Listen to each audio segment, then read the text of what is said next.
I can't believe it's the end of the month.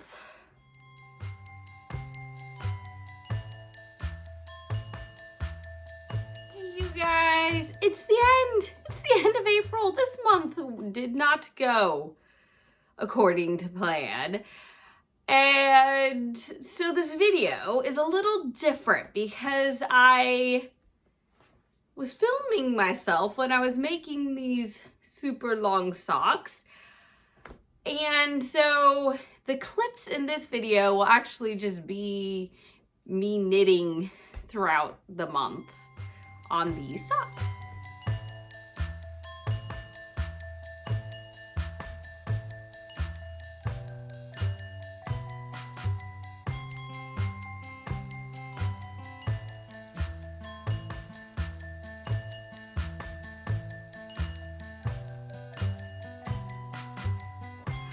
You might have noticed I was knitting on my exercise bike. I was finding it a fun way to kind of get in the groove of riding the exercise bike. So normally what I do is knit until I suddenly was like, okay, now it's time to put the speed in and work out. So that was fun to do with these socks.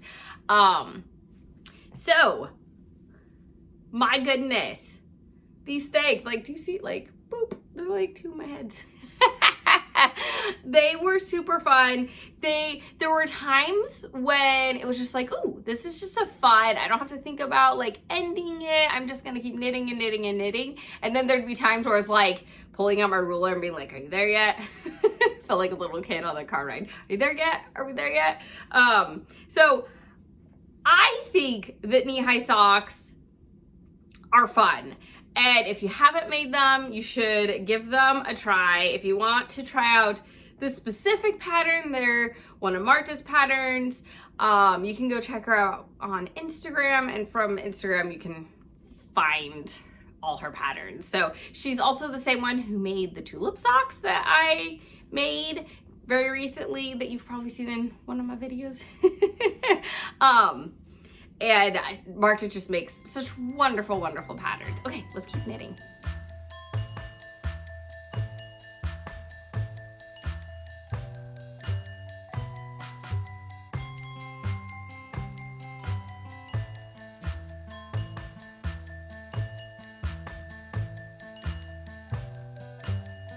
I found useful was I made one sock first because I've never made anything that like fits over the calf of the leg, which you don't think of like our calves being like so much thicker than our ankles, but they're definitely thicker than our ankles.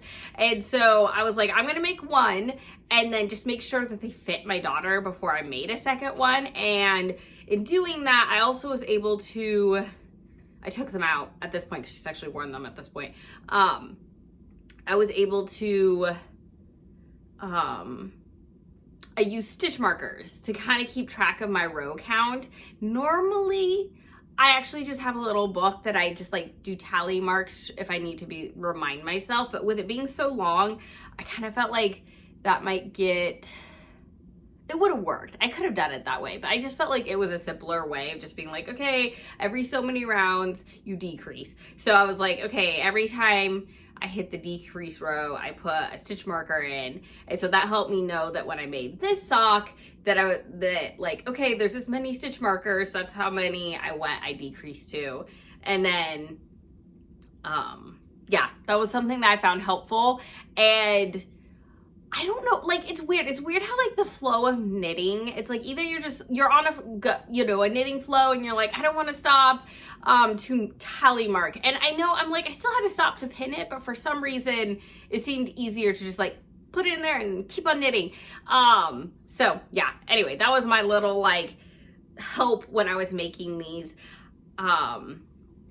And then the pattern itself actually goes over the knee, which is really fun. And I believe when Marta showed it on Instagram, I think even the picture on the actual pattern, I think she actually used scrappy, made scrappy socks, which I was like, that is a super fun way of doing it. I even wondered, could you almost have like an ongoing scrappy sock utilizing this pattern? It is like, as you finish socks, like put a few rounds of that sock on your long socks. I don't know, just something I've been thinking about. All right, let's keep keep knitting.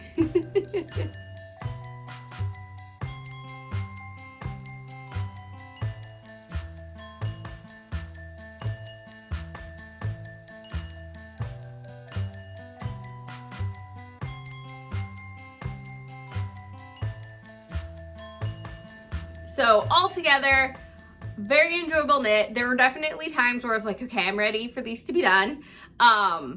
And my plan for next month is to make a ton of shorty socks for my 2 youngest girls.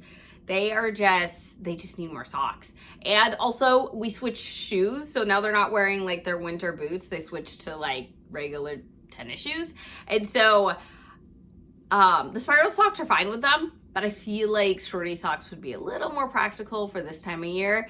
And so, yes, that is my plan for May.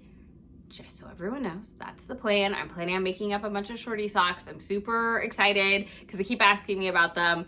And yeah, so that's what's in the brain. It's not gonna be, I think my hope is to make a bunch of shorty socks. I think I'm gonna just take some of my favorite patterns that I've made through the last couple years and condense them down so they fit on a little kid sock, and then condense them down because they're gonna be on a shorty sock. So that way it's kind of like I'm not just knitting plain tiny shorty socks. Like there'll be some interest in it and stuff, which will be kind of fun. So that is my plan for May. We'll see how many I can make. I'm like, how many can I make in the month of May?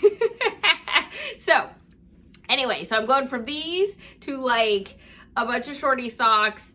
Highly recommend the pattern. Like I say, go check out Marta's Instagram out, and from there, if you want to get her patterns, totally go for it. I did the tulip one. I've made this one. I own her, oh my goodness, I can't remember what it's called, but it was like her first pattern that, her first sock pattern that she put up earlier this year. I haven't made it yet. Like it's in my queue to make, but these are great. They were perfect. My daughter's literally been asking me for long knee-high socks forever, probably for at least a year. So when I saw Marta was releasing this pattern, I was like, oh, perfect. That's what I want to do. So anyway, guys, I hope to see you next month, and I hope you are having an awesome April. Bye.